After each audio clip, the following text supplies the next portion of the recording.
स्वागत है आपका हमारी एक और नई वीडियो में। और आज की वीडियो में हम आपको मिलवाना चाहते हैं एसर के इस पुराने लैपटॉप से जिसके अंदर की हार्ड डिस्क खराब हो चुकी है, जो हमारे पास आया था अपने इलाज के लिए। जिसे डायग्नोस करने के बाद हमें पता चला कि इसके अंदर की हार्ड डिस्क खराब है। तो हम ये तो पता नहीं कर पाए कि इसके अंदर कौन सी विंडोज़ पहले चल रही थी, पर फिर भी हमें ये बूट होता दिखा, यानी इसकी रैम और बाकी चीज़ें सही है। जिसे देखते हुए अब बारी थी इसके हार्ड डिस्क को चेंज करने की, जिसका प्रोसीजर बिल्कुल सिंपल है। पहले आपको रिमूव करनी पड़ेगी इसकी बैटरी। अब वैसे अलग अलग लैपटॉप के अंदर हार्ड डिस्क की जगह अलग अलग होती है, पर इस लैपटॉप में हार्ड डिस्क का सेक्शन बाहर की तरफ था, जिसे खोल के निकालना काफ़ी आसान था। खैर, हम हार्ड डिस्क निकाल के खोलने वाला सेक्शन रिकॉर्ड नहीं कर पाए, पर इसके अंदर मिलती है आपको इस तरह की 120 GB की हार्ड डिस्क, जिसकी जगह इसके अंदर हमने इंस्टॉल कर दिया है 128 GB की SSD।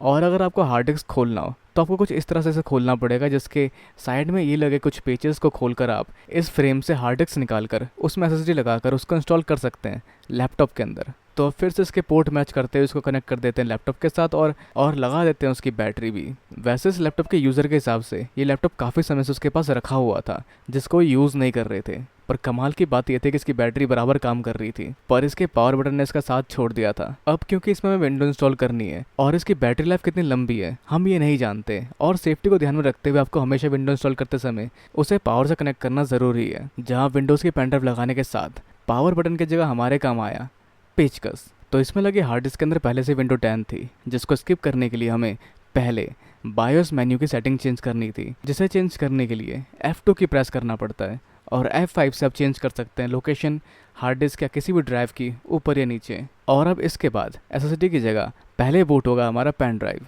तो विंडोज़ बूट इनिशिएट करने के लिए हमें एंटर की प्रेस करना पड़ेगा, और यहाँ शुरू होती है विंडो की फाइल लोड होना। तो इसमें से 32 बिट वाली विंडोज सपोर्ट करती थी, जिसके वजह से हमने इंस्टॉल किया इसके अंदर 32 बिट का अल्टीमेट वर्जन। और हार्ड डिस्क की पार्टीशन बनाने के बाद शुरू होता है विंडो इंस्टॉलेशन, जिस प्रोसीजर को फुल डिटेल में जानने के लिए आप आई बटन पर क्लिक करके देख सकते हैं कि कैसे आप विंडोज़ की बूटेबल पेन ड्राइव बना सकते हैं और उसे इंस्टॉल कर सकते हैं। तो अब इस लैपटॉप में विंडोज 7 इंस्टॉल हो चुकी है, जिसे ऑन करने के लिए दोबारा इस्तेमाल करना पड़ा पेचकस का, जिसके बाद ये लैपटॉप परफेक्टली विंडोज 7 में बूट हो गया। तो आप देख सकते हैं इसके अंदर लगा है फिजिकली 2 GB की रैम, और बाकी इसने वर्चुअल मेमोरी का इस्तेमाल किया है SSD के स्पेस का इस्तेमाल करते हुए। और इसमें लगा इंटेल पेंटियम का जेन्युइन सीरीज का प्रोसेसर, जिसकी क्लॉक स्पीड है 1.73 GHz, जो उस समय की क्लॉक स्पीड के हिसाब से काफ़ी बढ़िया है। पर इसके 32 बिट का वर्जन क्रोम डाउनलोड नहीं कर पाया, जिसके लिए अगर आपके पास ऐसा कोई सिस्टम है तो उसमें आपको इस्तेमाल करना पड़ेगा कोई और ब्राउज़र जैसे ओपेरा या कुछ और।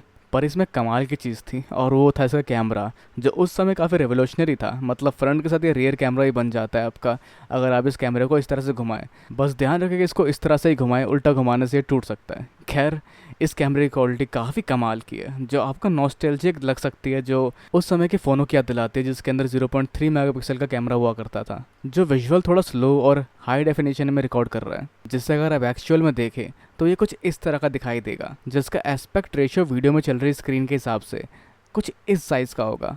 इस साइज़ में आप देख सकते हैं कि ये इतना पिक्सेलेट नहीं हो रहा। पर इस तरह के लैपटॉप यूज़ करने वालों के साथ फ्यूचर में एक प्रॉब्लम आती है, और वो प्रॉब्लम होती है इसके अंदर इंटरनेट ना काम करना, क्योंकि विंडोज 7 ड्राइवर अपडेट्स नहीं देता, जिस वजह से हो सकता है फ्यूचर में इसके अंदर के ड्राइवर काम करना बंद कर दे और इसमें इंटरनेट काम ही ना करे, जिसके लिए आपको दोबारा इसके अंदर विंडोज 7 इंस्टॉल करना पड़ेगा। पर इस तरह की पुरानी मशीन्स के लिए कुछ और OS भी है मार्केट में जो आप यूज़ कर सकते हैं, और अगर आप इच्छुक हो वो जानने में तो हमें नीचे कमेंट्स में बताना बिल्कुल ना भूलें, क्योंकि उस ऑपरेटिंग सिस्टम के इस सब के अलावा कुछ और बेनिफिट्स भी हैं जो हम ज़रूर चाहेंगे कि आप तक हम शेयर कर सकें। तो इस वीडियो को लाइक, शेयर और कमेंट्स में अपने ओपिनियन बताने के साथ साथ चैनल को सब्सक्राइब करना भी बिल्कुल ना भूलें। तो अगली मिलते अगली वीडियो में। Good bye and have a nice day.